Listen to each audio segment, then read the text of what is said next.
that's a whole thing. Finding the perfect pocket is peaceful.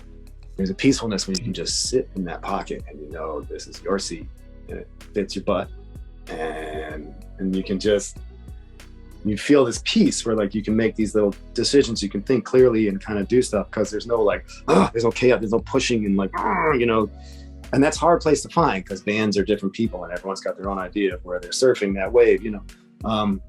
But I think the biggest takeaway for me is trying to find peace, because that means there's less drama. That's all I want is peace. So I look for that in music too, and everything.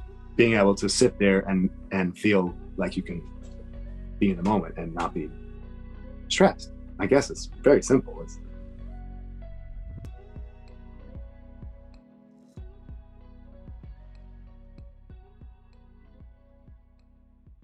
So here we are with Adam MacDougall from the one and only Circles Around the Sun. Adam, thank you for joining me here. How you doing today? I'm good. I'm really good. Just got home to LA after this little Cats tour, where we were just in your neck of the woods. Basically just drove from your neck of the woods to here in the last couple of days. So Starting this off, I want to talk about what a day would look like where you've got the whole day to yourself to just write and practice, and just like what that day would look like for you.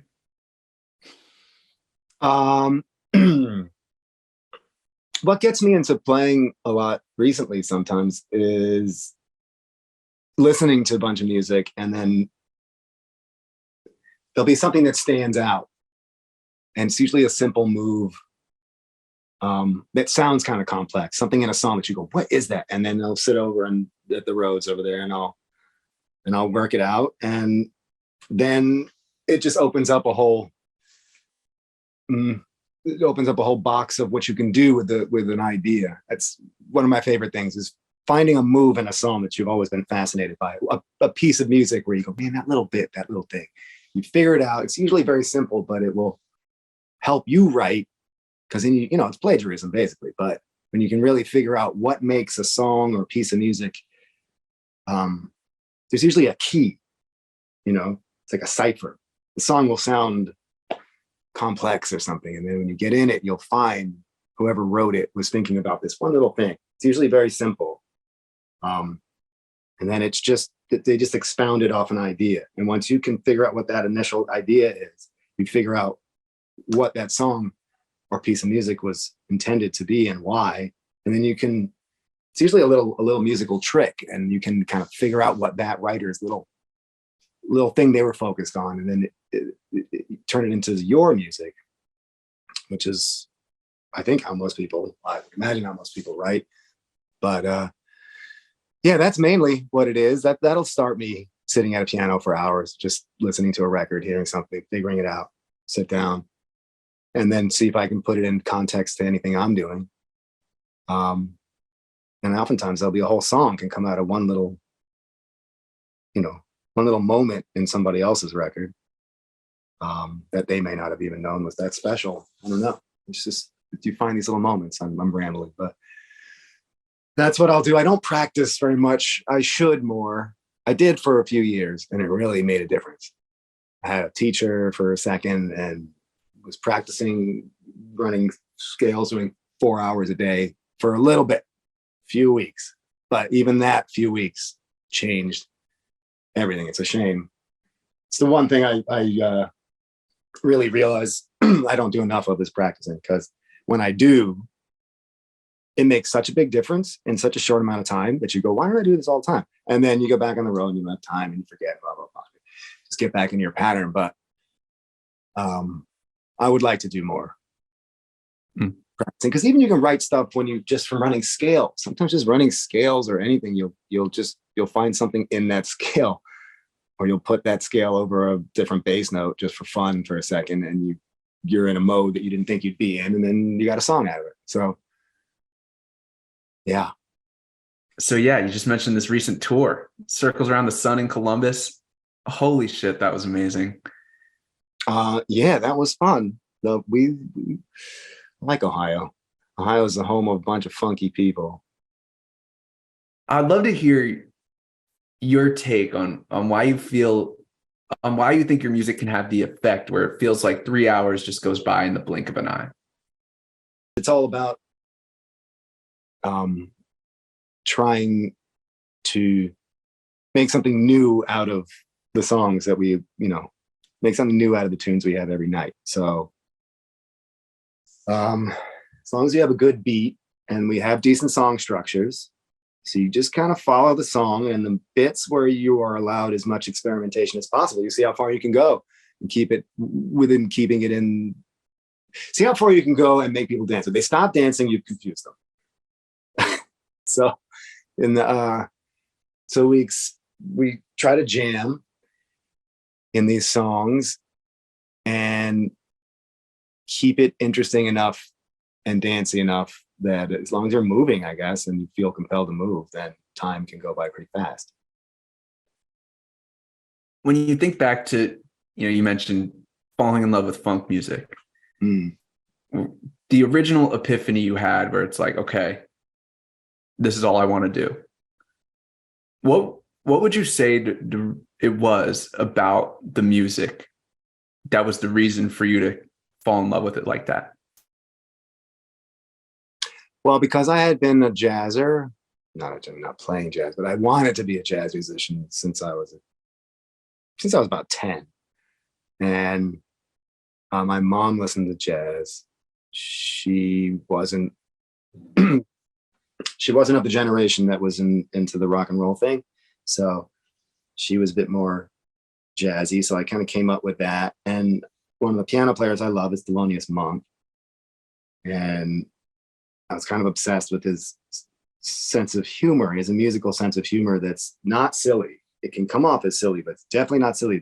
It's deep, and there's a lot of darkness to it as well. Describe that. How can you have a musical sense of humor that's deep and dark? Like, how would you explain that to someone who's like 7 years old?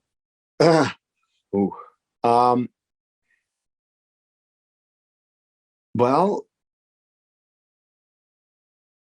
there's a lot of humor. There can be a lot of humor in melodies, as your melodies, in my opinion, are about the tension and release thing you were talking about. You kind of set up something. It's like a question and answer. One melody can sort of question the thing, and then it has an end piece that resolves most of the time. You can do anything you want, but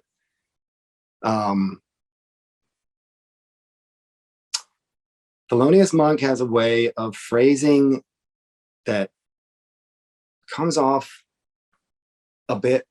It's humorous. There's something humorous to it. There's something sort of nah about it. It's like that kind of thing. But he's a deep cat, and he's not trying to be silly. He just has this out sense of humor, and he was, he wasn't the most sane of people.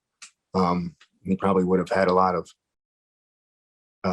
prescriptions if he had been around in this time. You know what I'm saying? He probably had a lot of undiagnosed stuff that they didn't care about back then. But so he had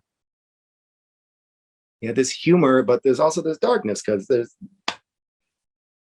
a jazz scene. These are African-American cats. It wasn't the happiest of times all the time. So there's a darkness in that music. There's a depth in it. And he has this way of bringing this sense of humor into the melodies. And I fell in love with that. As soon as I heard Funkadelic, Bernie Worrell, keyboard player in that band, to me is the funky version of Thelonious Monk. He has a depth, and there's a sadness and a soulfulness in there, but a lot of his melodies are very schoolyard kind of meany. They're silly in that way, but they never left me feeling like he was trying to be a clown or that band was silly or clowny. Even though they dressed up in crazy outfits and stuff, there was a lot of pain and depth in that music. And I don't know why it appealed to me so much, but I became obsessed with Funkadelic for a while. And it's different than other funk. There's something about it it's funny, but there's like terrifying. They're kind of scary. If I was a kid or somebody back then and I saw that band walking on the street, I'd probably think they were from a horror movie. I would run away. They were like, they look crazy. The music is crazy but beautiful too. And Bernie Worrell is such a beautiful player. He didn't play like typical funk pianists or stuff. Like he really came from a classical background, and he didn't play any cliches of the time. He wasn't like, "Ooh, I'm funky." It was everything he did was really original and made it so much more funky than anybody else's stuff, because it was completely its own thing. That's the guy that really turned me around. And the kind of keyboards I play are still the ones that I always wanted when I was a kid, because I heard him playing them. And I still play those. I don't know really how to describe. You have to listen to Thelonious Monk and to Funkadelic, and maybe you can hear what I'm talking about. Hi, I'm Katie, producer of Weird Music Podcast. I want to give a big shout out to Voodoo Ranger.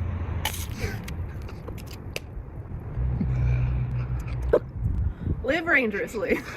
Well, if you made it this far, thank you for listening. Just want to let y'all know we've got these hand-dyed, ice-dyed Weird Music Podcast hoodies and also tees. If you'd like one, let us know. We'd love to get you one. And a big thank you to the geniuses over at Thrax CBD for sponsoring us with their amazing products. Also want to give a big thank you to J&J Distribution, Ohio's premier Delta 8 and CBD wholesale supplier. Retailers, check out their brands Cloud 8, Compassionate Buds, and Zaza. Got links in the description. And yeah, much love, y'all. Now back to the episode. What song would you recommend as an entryway to Thelonious Monk? Ooh, let's see. Man, you know what I always love? It was Thelonious Monk's Solo. It's a record. It's just got a picture, like a drawing of him in a little pilot's, the pilot goggles up on his forehead and the scarf, like he's flying a plane. It's called Solo. And I remember I had that. My mom had that, so it was one of the early records I had. It's just him playing by himself. I love that record.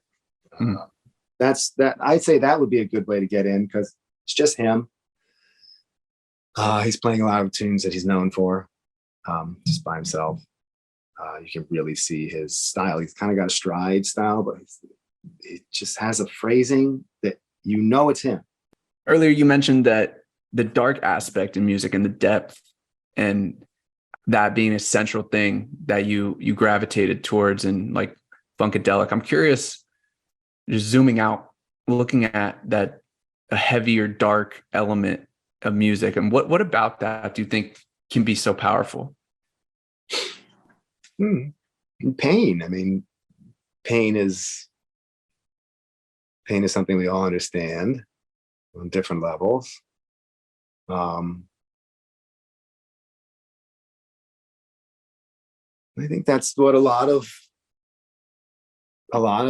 music that touches people in a deep place, often that's from pain. I think they empathize with a sense of loss, or the sense of a sun. There's even pain in have you ever watched the most beautiful sunset and it broke your heart? Like it is so beautiful that it hurts. There's a lot of music like that. I think there's a pain that we, it's a depth and a taking a moment to see how beautiful everything is, even the darkness of it, even the sadness, even the just that. I think that's a depth in music. There's also music to make you feel just happy and joyous, and that's fine as well. I have done both, and somehow Funkadelic managed to put them in the same thing. It's like happy and deep and dark at the same time. It's like put in the same room, and that's I don't know how they did it, and that's always what I'm looking for. I mean, Stevie Wonder's music has it. Some of his music is really happy and joyous. There's something in there. Sometimes some of his beautiful pieces of music are just so beautiful they hurt, even if he's not even singing about anything that's too painful, or it's just there's something in there that's so I don't know, breaks your heart, even if it's good. And breaking your heart is a sort of sadness. You mentioned pain, and like, obviously with Circles Around the Sun, y'all have had to grieve. And it's that I feel like that's something that might be the hardest thing any human will ever have to do, is grieve. And I'm curious with you, when we talk about darkness in music and you being a professional artist, what that was like for you and what that is like for you today, like feeling pain and also having to be professionally creative. And I'm just curious with you, like, what handling grief and also being an artist has been like for you, and just what you've learned about grief and emotion through all of that.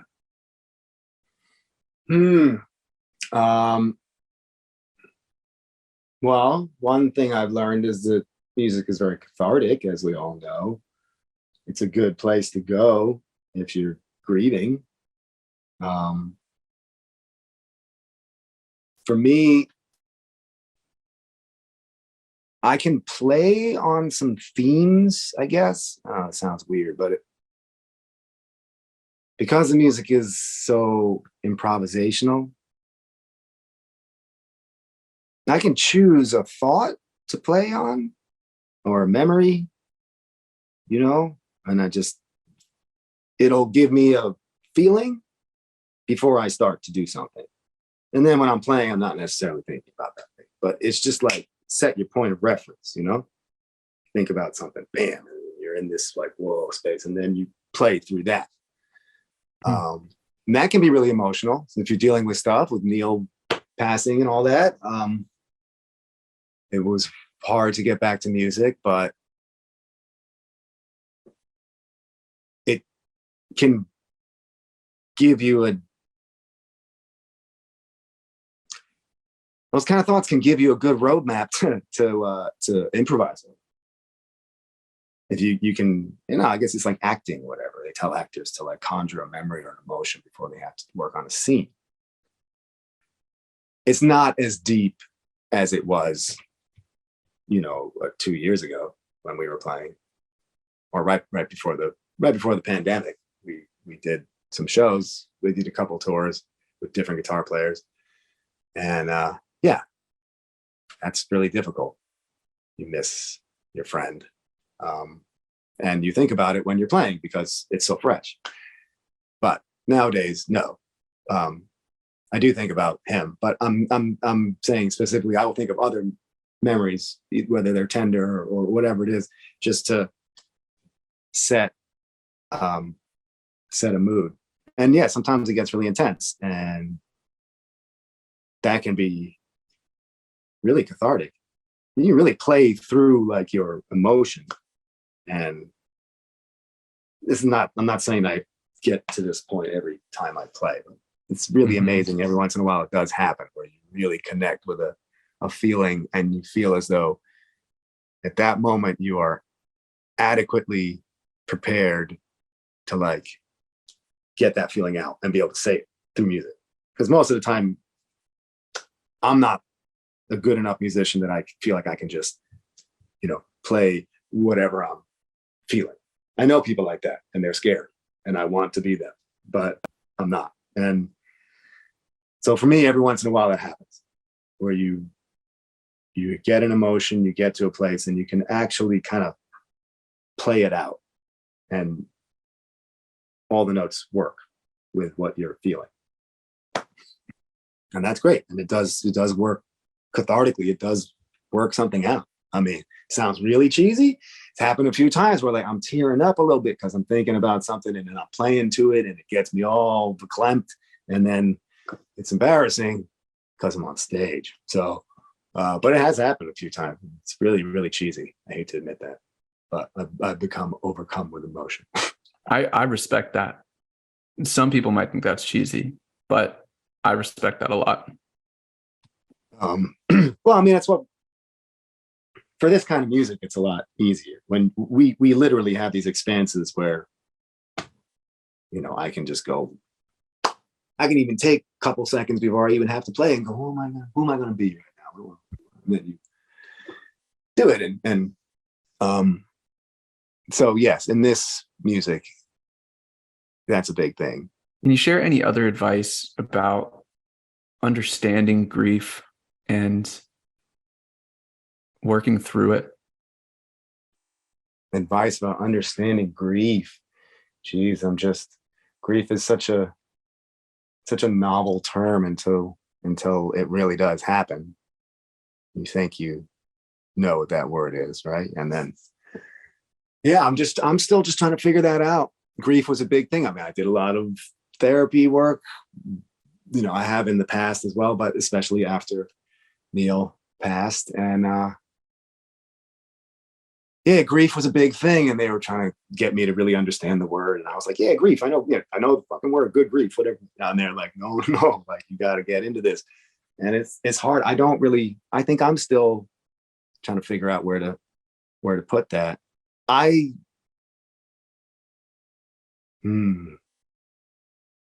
This is also really cheesy and embarrassing. I talk to him every once in a while, and that kind of makes things seem funny. It helps.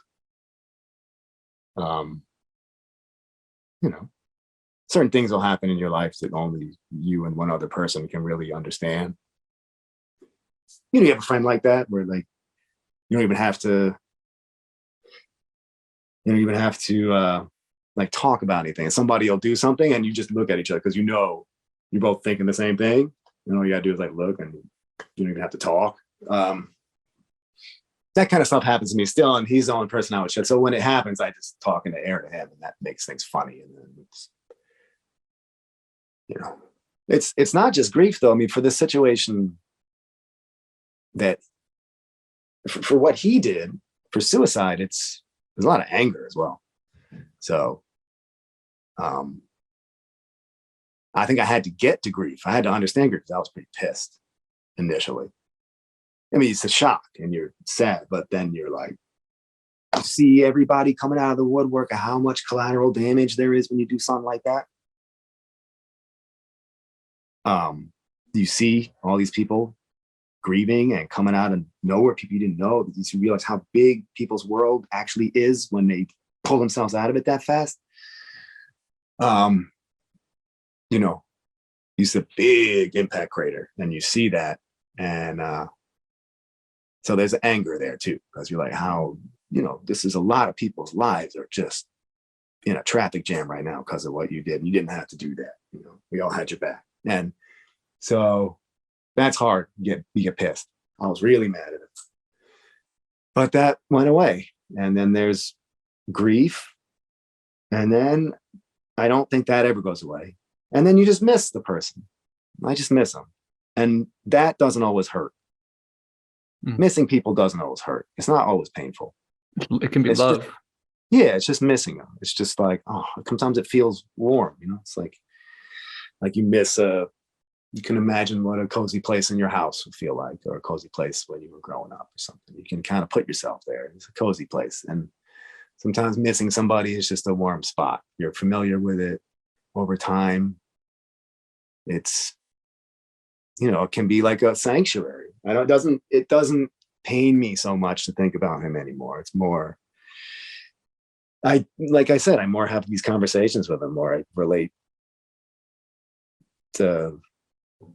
something that's going on to that situation, and it makes me feel better. And yeah, I'll miss him, but that's never going to go away. But it can be a nice place. Well, hey, I appreciate you, diving into the nitty gritty with me here. I want to jump it to the side though. We can pivot the topic here. I got some other questions for you. Sure. Can you talk to me about what advice you might give somebody about stage fright and being vulnerable enough to really be themselves on stage? Is anybody really themselves on stage? That's the question. Or are we all these characters that we make? What does it mean to even be yourself? Exactly. No, we can go on this one. But stage fright, I'm not sure I really understand the concept of stage fright. I understand the concept of being very nervous to perform a show. I'm not sure if that's stage fright. I think stage fright is something else. I think people get crippling stage fright where just the idea of being in front of people is too much to deal with. Me, I only found the idea that I'm going to fuck up in front of people is too much to deal with. I don't mind the audience. What I mind is like, I don't want to fuck up, so I get nervous. And then sometimes when you get nervous, it's harder to play, obviously, when you're nervous. When you're overthinking what you're doing and you're always like, make sure you get it right. That's when you get it wrong. I don't know what the advice for that is because I've over practiced tunes to the point where I just mess them up because I'm thinking about them too much. Like I was saying, I've psyched myself out. And then sometimes you just manage to, it just comes at you by surprise and you just, all of a sudden you've played it and you're like, oh, there it is, like done. That's what I like the most. And sometimes I can just tell from even the sound check or something, like the band will just be on like fire that day, even though they don't know it yet. It's like the show is going to be hot because the sound check, you can just tell. I'm like, ooh, like we're just playing around. No one's really caring. And I'm just like, all right, and then 9 times out of 10, those shows will just be popping. And I feel confident to play those shows. It's a thing. Sometimes a good sound check, a good hang, and you just feel confident about what you're going to do. There's no like, oh man, hope we get it right. Oh, I don't know, we didn't get that at sound check. I hope they remember this, that kind of stuff. When the band is, it's not just you. It's if you're in a band, it's the people you play with. It's how they make you feel, how you make them feel. Some days everyone just shakes hands without even thinking about it. And you just know that show is going to pop. And then it does. And you don't even have to worry about it. And you just go on stage and you know it and you walk, oh, and it is. And you walk off. Of course, I knew it, right? Those are the best ones. So I don't really know. I as far as just stage fright, like George Harrison supposedly had crippling stage fright stuff. I think that's different. I think that's just like people who have dreams about like, having to speak in front of their class with no underwear on or something. Like I think that's stage fright. I feel like there's a magic to what you're referring to with this feedback loop of, you mentioned before, like not looking right at it kind of thing. I was listening today to a podcast. I'm just going to plug Lex Friedman. I was listening to Lex Friedman's podcast. Dude is amazing. Talking about Moby Dick, the story of Moby Dick, the man who was obsessed with catching Moby Dick. It was like a metaphor for this whale that like whales have eyes on the sides of their head. So you can never look a whale in its eyes. And it's this like, it was constantly evading him and it bit his leg off and he couldn't, he was on this hell-bent mission to find Moby Dick and could never look it in its eyes. And it's almost like that's a metaphor to, any transcendental thing you want to try to put your finger on. That's true. I mean, the whole point of meditation is the same, right? I mean, I'm not a meditator. I wish I had tried and it's been cool. I know somebody who was really into transcendental meditation. He actually taught it. He taught it at the ashram where I think he was there the year after. Remember when the Beatles and Donovan all went down to this ashram and there's all these photographs of them down there. And that song, Dear Prudence, which come out to play like that. So there was a woman named Prudence who was there and she just meditated so much and she'd never come outside. So they wrote the song. And so he was around for that. So he's deep in it. And, he'd been doing it for 40, whatever it's been since the late 60s. So doing it forever. And he taught me how to do it. It's really sweet of him. He's like, I'm just going to show you. It's really easy. And it is really easy. And I asked him, man, you've been doing this for so long. Is it just easy for you to just get to that spot? What's it like for you? And he goes, it's just like anything for you. It's just the same. Every once in a while, you really like everything lines up and you get there. He said that he's able to find his place without a problem because he's been doing it for so long. But then he said, once he's there, there's still stuff. He's still thinking. There's still thoughts to go through. It's not this like nirvana mind thing that we're all thinking, oh man, this guy's been doing it 50 years. He's got to be great. He said it's the same thing. You're still just monkey mind throwing ideas around, and you're just trying to like push them away. You're focusing on something. So everything is happening around here on the sides, and not, it's not your focus. And he says every once in a while he gets to that amazing spot, but most of the time it's a slog, like it is for all of us, like it is in music too. You're trying, you got this trying to focus. It is that thing where you're trying to get somewhere that you can't really see. You don't really know what it is. So if you focus too hard on trying to get there, you're never going to get there. You can't focus that hard on meditation. You won't get, you know what I mean? You have to focus through it. So you like pass through, and then you're not really thinking about it, but you are it, and it's cool to know that even the cats that spend their whole life trying to figure that shit out, it's still a hit or miss. I'd love to hear you talk about what joining and playing with the Black Crowes was like, and like what sticks with you most from your time with them. Boy, I was really lucky to have that gig. That was not many bands live like that. They were really old school. I think because they came up when they were coming up and getting big, they were opening for bands like the Rolling Stones and Aerosmith and all these bands that were like juggernauts that had been touring, big for the last 20 years, like all through 70s and 80s. They had like perfected the rock and roll touring. The Stones would get the whole couple floors of the Four Seasons. And then, it's just this opulent thing. And I wasn't around with the Crowes when they were at their peak, but even when I was playing with them in, I guess that was 2007, for a bunch of years after that, they still lived like that. And not many bands really do that. Like they just have a great aesthetic. And when they played, it was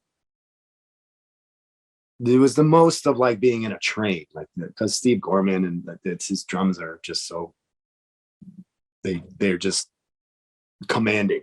His drums are commanding, and it was like a train. It felt like sometimes when that band was going, you're just on this giant locomotive and you're just cruising. And I've never felt anything like that. It's very specific with that band. It's big. When it gets going, it's big and it's fierce. And like, I'd never done anything like that. I hadn't even, I wasn't much of a rock and roll bluesy guy, really. I was funk and weird. I don't even know what I was trying to do, but it taught me a lot playing with them. And Chris is such a musicologist that, just hanging out in the tour bus with him for all those years. I mean, I had my head split open as far as music goes. My whole record collection, all these records you can't see, that's all because of him. And then once we started the CRB with Neil's a big record guy. So those two guys filled my head with records. All my musical education, a lot of it is from the Crowes. And then Neil because of Chris. But yeah, the Crowes, they live well. It was nice hotels. It was nice buses. It just felt like all those fantasies you have about being in like the rock and roll band when you're a kid. That was it. So I was like pinching myself for a while, and it's great. I mean, it was. I mean, it's it's a great gig. You don't have to set up your gear. It's nice.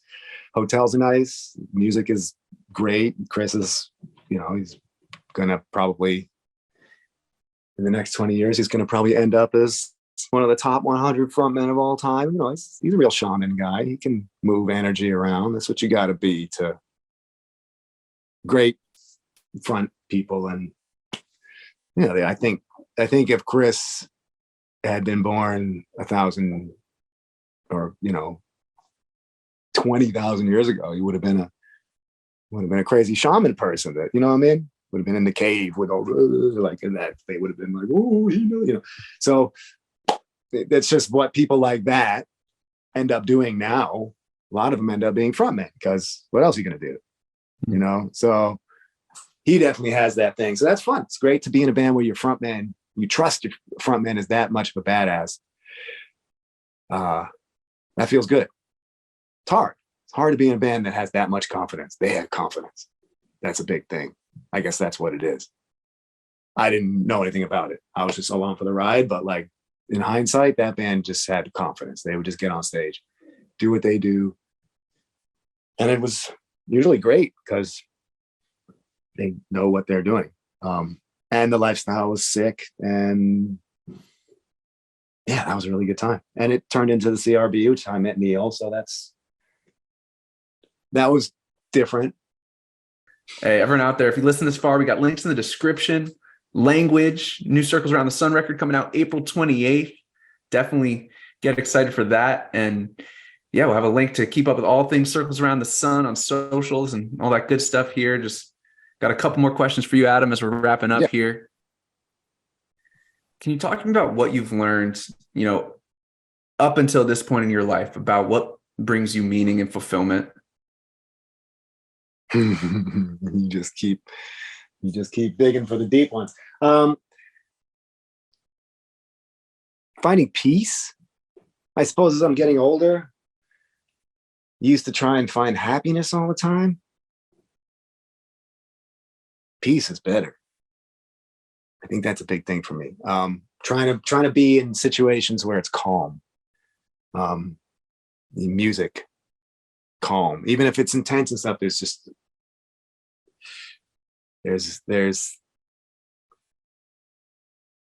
something about, there's a stateliness to even a big piece of music or an intense thing. It's just a little space in there where you can sit and be comfortable and be at peace. And I find a lot of that is because I'm really into drums and grooves and stuff because of like funk background, and that's a whole thing. Finding the perfect pocket is peaceful. There's a peacefulness when you can just sit in that pocket and this is your seat and it fits your butt, and you feel this peace where like you can make these little decisions, you can think clearly and kind of do stuff because there's no like there's no chaos, there's no pushing and like and that's a hard place to find because bands are different people and everyone's got their own idea of where they're surfing that wave, but I think the biggest takeaway for me is trying to find peace, because that means there's less drama, right? And drama is something that is really tied into music and really tied into the lifestyle. And there's a lot of it, especially when you're young in this business. There's a lot of drama. There's a lot of this, it's so important. This is all we got, I found that all I want in life now is just peace. It's not a specific thing. It's not an amount of money. It's not a happiness. It's not a situation. It's not an RV. It's not a motorcycle. It's just being able to sit there and feel like you can be in the moment and not be stressed. I guess it's very simple. It's that's all I want is peace. So I look for that in music too, and everything.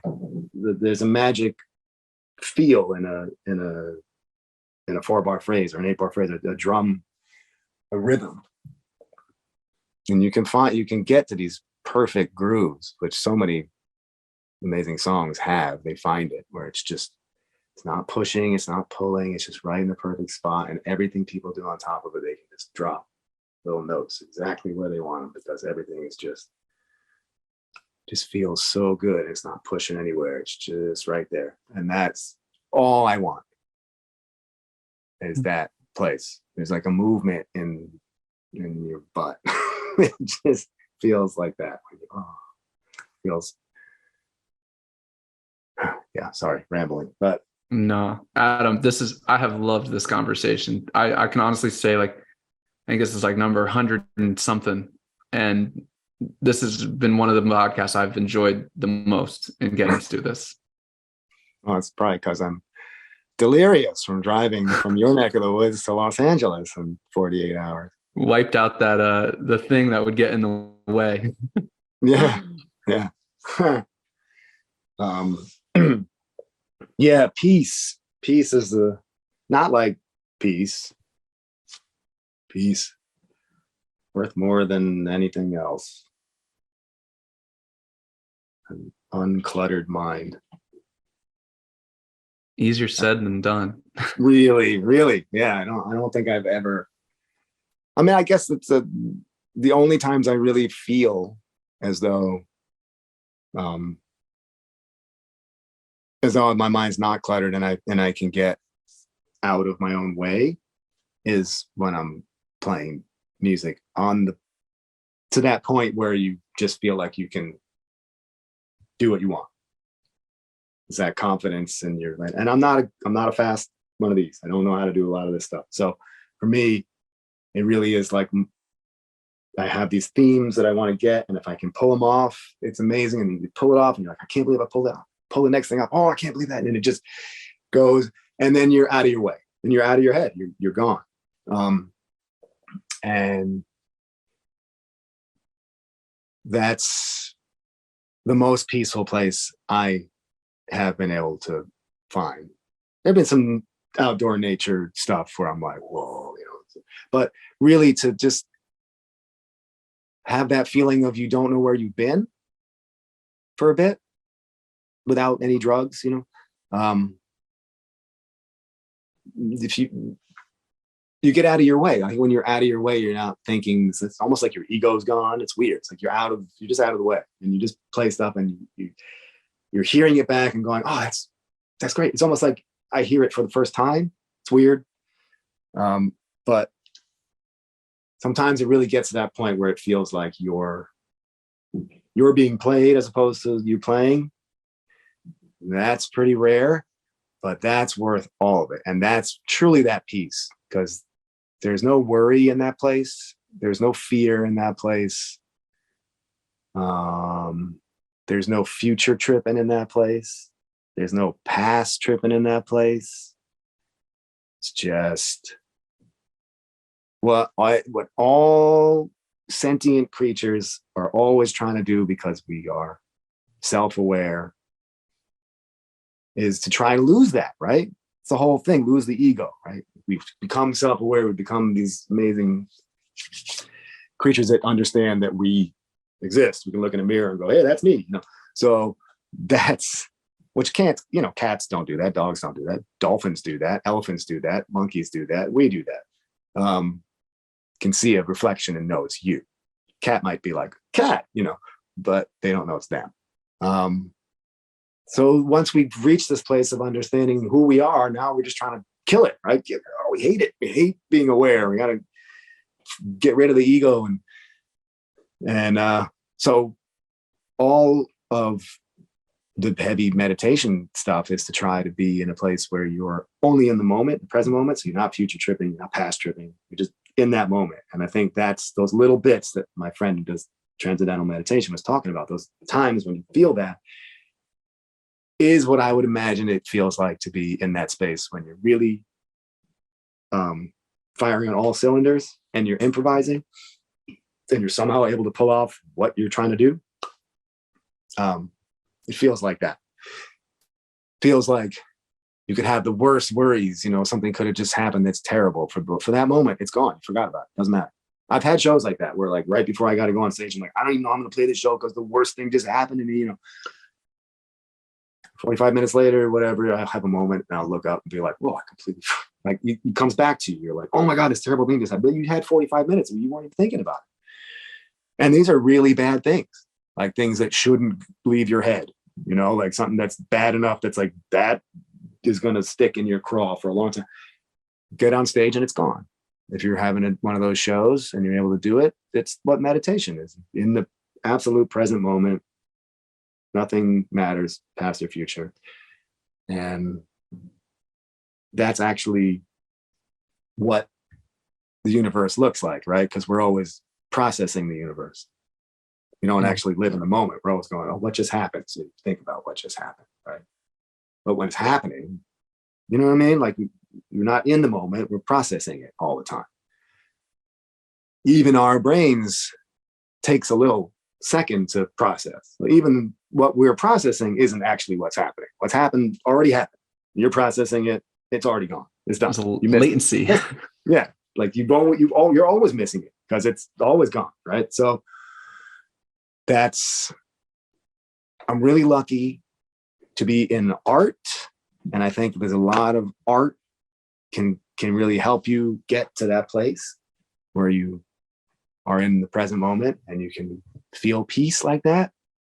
All art, I mean, everything has its own thing. Sex, everything has their own place where they can get to that. But I think art is like a pretty tangible way to do it with your clothes on. And and then so it's great.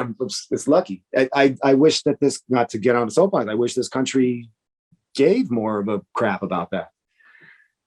You know, I got lucky because I went to a high school in New York that was it was an art school, it was a public school, it was music and art, and that's great.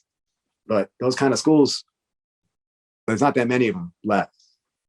I would hope, if anything, I could ever bring to this world would be focus more on mental health and focus more on like making children feel as though there really is magic in the arts, and that it's not just something that you know do when you're not doing the important stuff in your life, you know.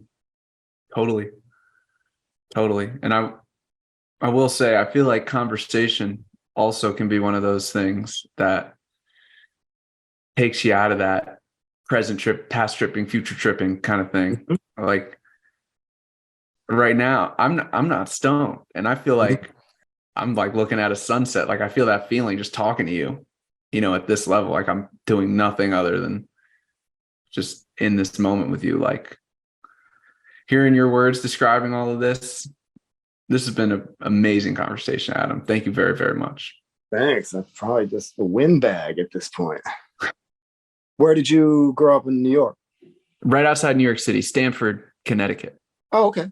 I grew up in New York, and we were just back there.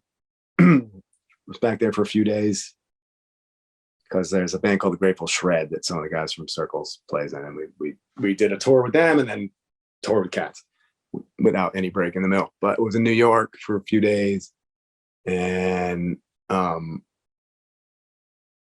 yeah, it was just so nice to be able to just get anywhere I wanted to go.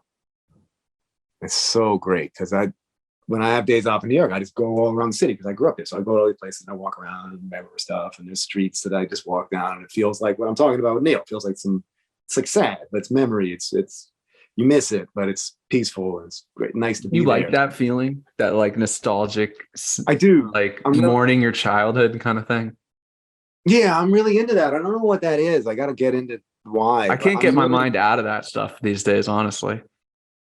I've always been that way. I've always liked old music and old stuff, and I like to go to like old houses or those old boats. Sometimes you'll be on tour somewhere, and you pass like this like an old ship museum, right? And you can go on these, and I'll just go in a little room, find a place on a boat where nobody is, and sit there. You feel all this energy. Like I said, I'm not one of those. I'm not like a ghost person or anything of these things, but spaces have energy. And some of those really old places, you can just get in a room and you just feel something. You feel something in there. It makes me, and New York is like that. There's a lot of old streets in New York, a lot of places you'll just turn a corner and like my whole body will be like, oh, just feel like something. Just feel something about that street. Feel something about rooms. You're going like a house and you walk in a room and you're like, oh, no way. We got to get out of that room. Yeah.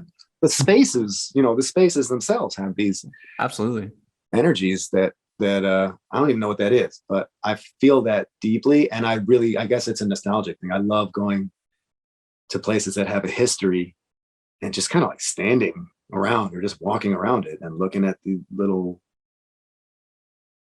all the little minutia of the streets, or just sitting on a stoop or sitting in a place and getting a feel for the space. So yeah, I love New York, and you can get around. Like I said, that's the whole point, is I can get to all the different places in the city within a day. It's easy. The subway is so great over there. It just takes no time to get around. I can't can't imagine being a teenager and growing up in a place that didn't have that. I'm so lucky I grew up in New York City because